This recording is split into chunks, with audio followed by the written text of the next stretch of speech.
Hello everyone, welcome to एडवे। आज के इस वीडियो डिस्कशन में हम देखने वाले हैं नॉर्थ ईस्ट की इंसर्जेंसीज के बारे में। मेनली हम इसमें पढ़ेंगे असम, नागालैंड, मिज़ोरम और त्रिपुरा के बारे में। तो यहाँ किस प्रकार की इंसर्जेंसी हुई हैं और क्या है इसका इतिहास, ये सब जानेंगे हम इस वीडियो डिस्कशन में। उत्तर पूर्वी राज्य बायोडायवर्सिटी की लिहाज से महत्वपूर्ण है। भारत में टोटल 104 नेशनल पार्क हैं, जिसमें से 28 national park north eastern state में ही अवस्थित हैं। इसके अलावा कला एवं संस्कृति की दृष्टि से भी यह क्षेत्र हमारे लिए महत्वपूर्ण हो जाता है।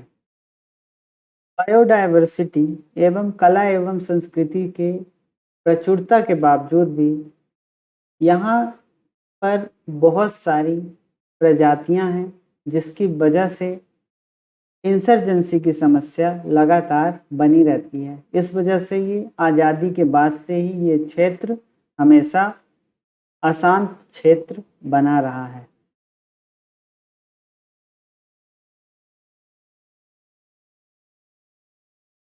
अभी ये न्यूज़ में क्यों है? तो अभी NSCN नाम का एक संगठन है, जिसका फुल फॉर्म है National Socialist Council of Nagaland. इनके साथ भारत सरकार की शांति वार्ता हुई है, ज़्यादा नहीं 1 साल के लिए। इस वजह से यह न्यूज़ में है, तो इसे हम थोड़ा सा देखेंगे। इसके अलावा इसकी पूरी हिस्ट्री समझेंगे कि किस प्रकार से यहाँ इंसर्जेंसी की शुरुआत हुई, ये सब जानेंगे हम इस वीडियो डिस्कशन में।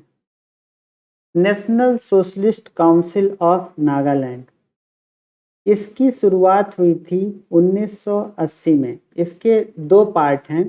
पहले ये एक ही पार्ट हुआ करता था, National Socialist Council of Nagaland. 1988 में ये 2 पार्ट में बट गया। एक था National Socialist Council of Nagaland, Isak Muivah. इसके अलावा दूसरा है National Socialist Council of Nagaland, कपलांग।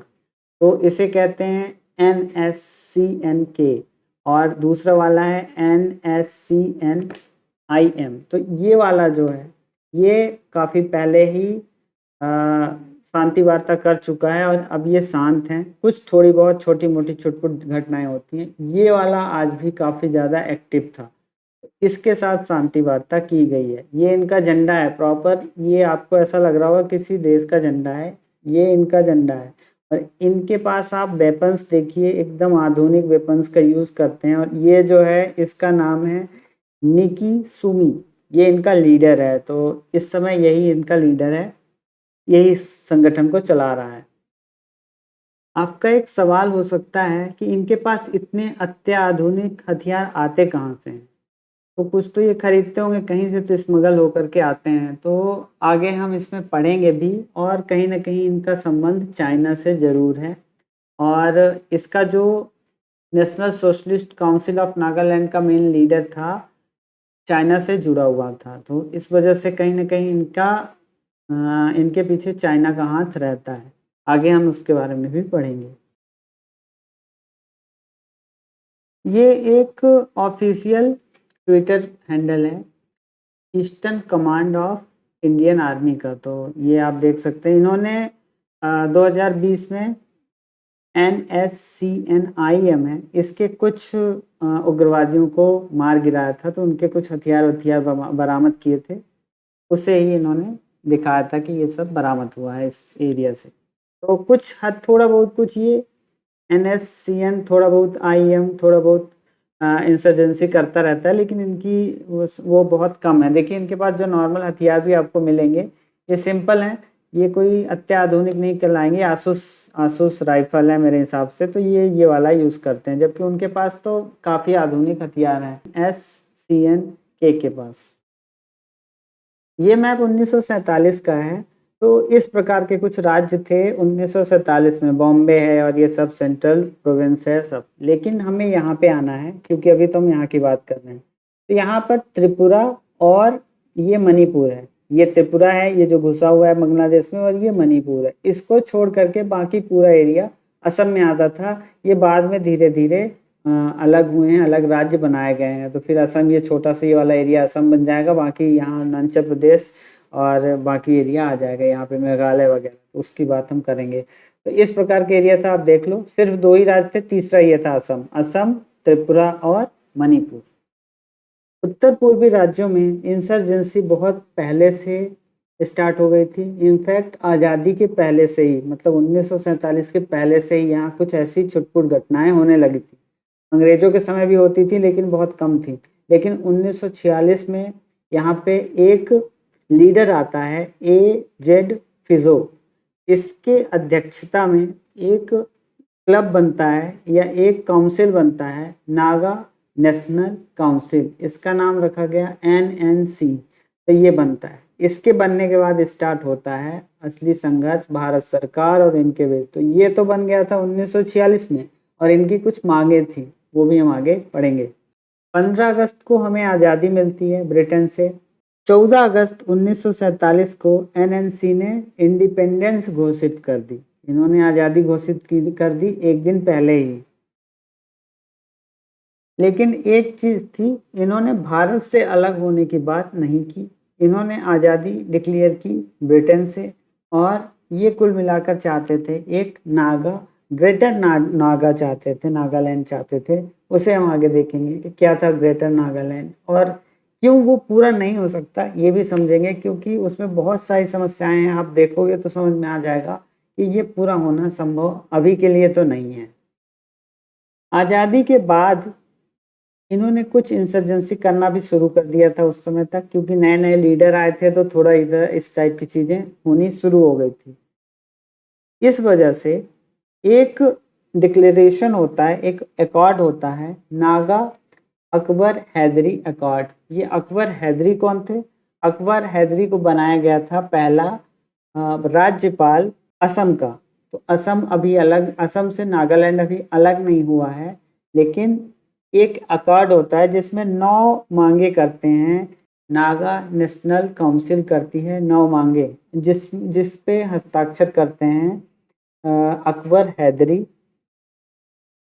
इस वजह से इसका नाम रखा गया नागा अकबर हैदरी अकॉर्ड 1947। अब इसमें मेनली बात यही थी कि इनका जो गवर्नमेंट स्ट्रक्चर है ये लोकल लेवल पे ही चलाई जाएगी। इसमें ज़्यादा इंटरफेरेंस नहीं होगा भारत सरकार का। तो इन ज़्यादातर चीज़ों को मान लिया गया था इनके, और इसमें बाकी इसका पूरा अकॉर्ड बताया गया है। यहाँ पे मैंने बताया है, अगर किसी को पढ़ना है तो पूरा आप पढ़ सकते हैं। हालांकि ये इम्पोर्टेंट नहीं है, इसका नाम इम्पोर्टेंट है, नागा अकबर हैदरी अकॉर्ड। और कब हुआ? 1947 में, ये इम्पोर्टेंट है। 1955 में नागा इंसर्जेंसी शुरू हो जाती है NNC के नेतृत्व में, और भारत सरकार यहाँ पर डिस्टर्ब एरिया एक्ट इम्पोज कर देती है। उसके बाद आता है 1958। 1958 में यहाँ ASPA लगाया जाता है, armed force special power act 1958 में लगाया जाता है। बट यहाँ बहुत ज़्यादा फायदा होता हुआ नज़र नहीं आता। इस वजह से भारत सरकार को बात माननी पड़ती है इनकी, और नागालैंड को पूर्ण राज्य का दर्जा देते हैं 1963 में। ये डेट आपको याद रखनी है। ये तो इन्हें दे दिया गया, जो आज का नागालैंड है वो वाला एरिया, लेकिन इनकी डिमांड ये थी ही नहीं। इनकी डिमांड थी ये वाली, ये पूरा एरिया इनको चाहिए था।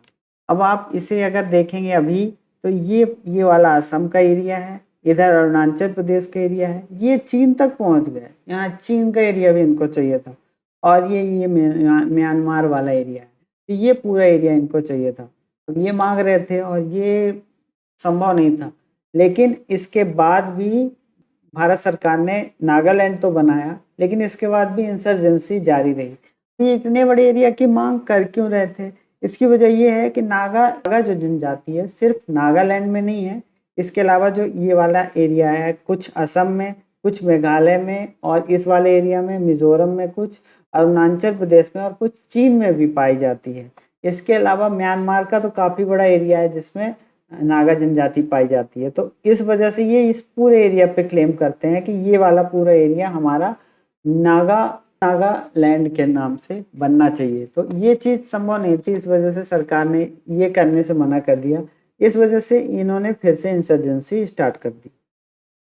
1964 तक लगातार लड़ाई चलती रही और 1954 से लेकर के 1964 तक लगातार लड़ाई चलती रही और बहुत ज़्यादा नुकसान हुआ इस समय तक नागालैंड के लोगों का, आम लोगों का, जिन्हें इन चीज़ों से कोई मतलब नहीं था। लेकिन 1964 में कुछ डील हो पाई और 10 साल बाद पीस कायम हुआ इस क्षेत्र में।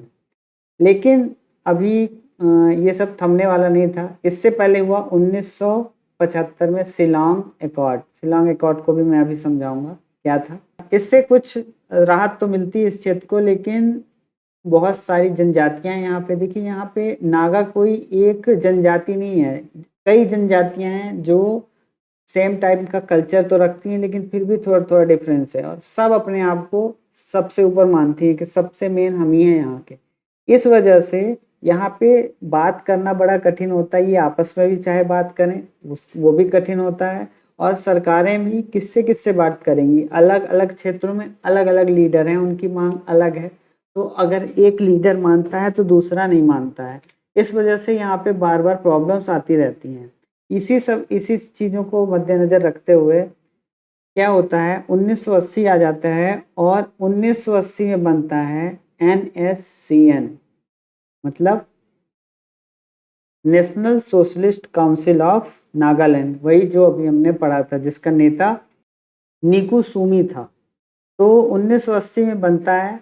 निकुसुमी NSCN के का नेता था, NSCN का नहीं था, वो एक चाइनीज था। चाइनीज तो नहीं था इसी क्षेत्र का, लेकिन चाइना से इसके बड़े गहरे संबंध थे, वो था। NSC का गठन होता है 1980 में और 1988 में NSC और NSC पे दो पार्ट हो जाते हैं क्योंकि इनकी लड़ाई हो जाती है। तो एक बनता है NSCN-K और दूसरा बनता है NSCN-IM। इसका फुल फॉर्म मैं बता चुका हूँ, अब नहीं बताऊंगा। 1997 तक इंसर्जेंसी जारी रहती है। 1997 में NSCN-IM और भारत सरकार के बीच पीस अकॉर्ड साइन होता है। इसके बाद 2001 में NSCN-K के साथ पीस अकॉर्ड साइन होता है 2001 में। लेकिन ये जो NSCN-K है वो दोबारा एक्टिव हो जाता है और पीस अकॉर्ड तोड़ देता है 2015 में। तो 2015 के बाद फिर से ही स्टार्ट कर देते हैं। अभी भारत सरकार ने एक साल के लिए फिर से मात्र एक साल के लिए इंसर्जेंसी वाले पीस अकॉर्ड पे साइन किया है। तो अभी तो ये शांत है फिलहाल। उत्तर पूर्वी राज्यों में नागा के अलावा भी कई इंसर्जेंसीज हुई हैं, वो भी हमारे लिए इम्पोर्टेंट हैं और उसके लिए भारत सरकार और इनके बीच जो समझौते हुए हैं ये इम्पोर्टेंट हैं। ये सब हम जान लेते हैं। तो मेनली करबी एलोंग समझौता 2021 में जो अभी हुआ है, ब्रू समझौता 2020 में और बोडो शांति समझौता। तो ये सब हम एक एक करके पढ़ने वाले हैं कि ये सब क्या क्या थे। इससे पहले इस एरिया की जियोग्राफी समझ लेते हैं, वो मैं आपको दिखा देता हूँ। तो हम यहाँ की जियोग्राफी समझते हैं। ये है हमारा इंडिया और यहाँ से हम इधर जाएंगे, ये वाला है बांग्लादेश वाला एरिया, ये है कलकत्ता वाला एरिया, मतलब पश्चिम बंगाल वाला एरिया। और इस एरिया की हम बात कर रहे हैं। ये वाला एरिया, आपका सवाल हो सकता है कि 1947 से यहाँ इंसर्जेंसी चल रही है इतने लंबे टाइम से, तो हमारे पास इतनी बड़ी सेना है, इतनी बड़ी आर्मी है, क्यों हम इसे, यहाँ तक कि यहाँ पे आसपा भी लगा, तो क्यों हम इसे टैकल नहीं कर पाए, क्यों अभी तक भी ये आज भी ये चल रहा है। तो इसका रीजन, सबसे बड़ा यहाँ का रीजन है यहाँ का टरेन। ये वाला जो एरिया है ना, बहुत ज़्यादा ऊबड़ खाबड़ एरिया है, ज़्यादातर पहाड़ी एरिया है। यहाँ का 70 से 80%, जी हाँ 70 से 80% एरिया जंगल है। तो यहाँ पर ऑपरेशन करना, हमारी चाहे सेना की बात की जाए या किसी भी प्रकार का कितना भी बड़ा अच्छी मिलिट्री होगी, उसके लिए कठिन है। हमारी सेना ने बहुत अच्छा काम किया है यहाँ पे, वरना यहाँ पे काम करना बिल्कुल आसान नहीं है।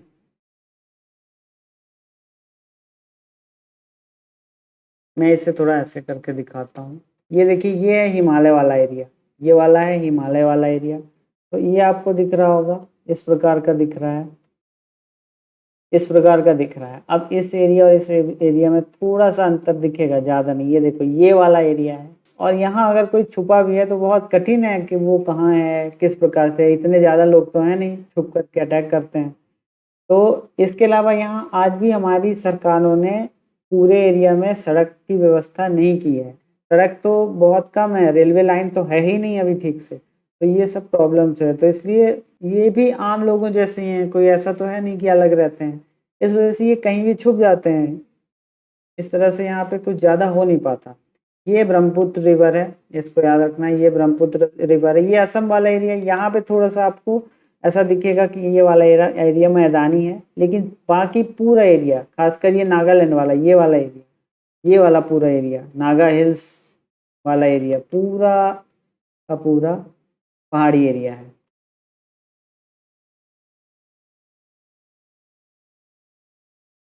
कर्बी एलोंग 3 पार्टियां हैं, 5 विद्रोही समूह हैं, एक केंद्र सरकार है और एक असम की सरकार है। ये तीनों मिलकर के समझौता किया है।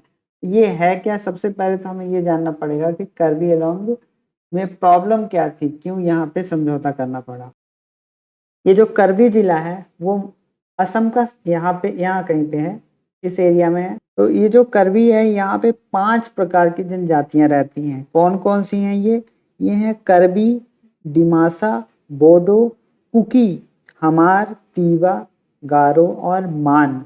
6-7 जनजातियां, इनके बीच हमेशा स्ट्रगल चलता रहता है, इनके बीच भी, और ये एरिया को लेकर भी स्ट्रगल करते रहते हैं। इस वजह से क्या होता है, कन्फ्लिक्ट होता है, और इसे ही खत्म करने के लिए भारत सरकार ने ये वाला अकॉर्ड साइन किया है। यहाँ पे मेनली 2-3 ग्रुप हैं, इनको याद रखना है। एक तो है People Democratic Council of Karbi Longri, PDCK, ये। और इसके अलावा दूसरा है Karbi Longri NC Hills Liberation Front. तो ये दो हैं जो मेन हैं तो बहुत सारे, लेकिन ये दोनों मेन हैं जो सबसे ज़्यादा इंसर्जेंसी की घटनाओं को अंजाम देते हैं। इस क्षेत्र में इंसर्जेंसी के मेन कारण क्या थे? इसके कारण थे, एक काउंसिल बनी, KAAC, Kirby Elon autonomous council, Kirby Elon autonomous council, KAAC, ये बनी। इसकी मांग ये थी कि इनके कुछ क्षेत्रों को अनुसूचित जनजाति क्षेत्रों में शामिल किया जाए और उसके तहत उन्हें आरक्षण दिया जाए। इसके अलावा कर्बी भाषा को, एक भाषा भी है इनकी कर्बी, ये लोग यहाँ इस वाले रीजन में कर्बी भाषा बोलते हैं, इसे 8वीं अनुसूची में कर्बी भाषा को शामिल किया जाए।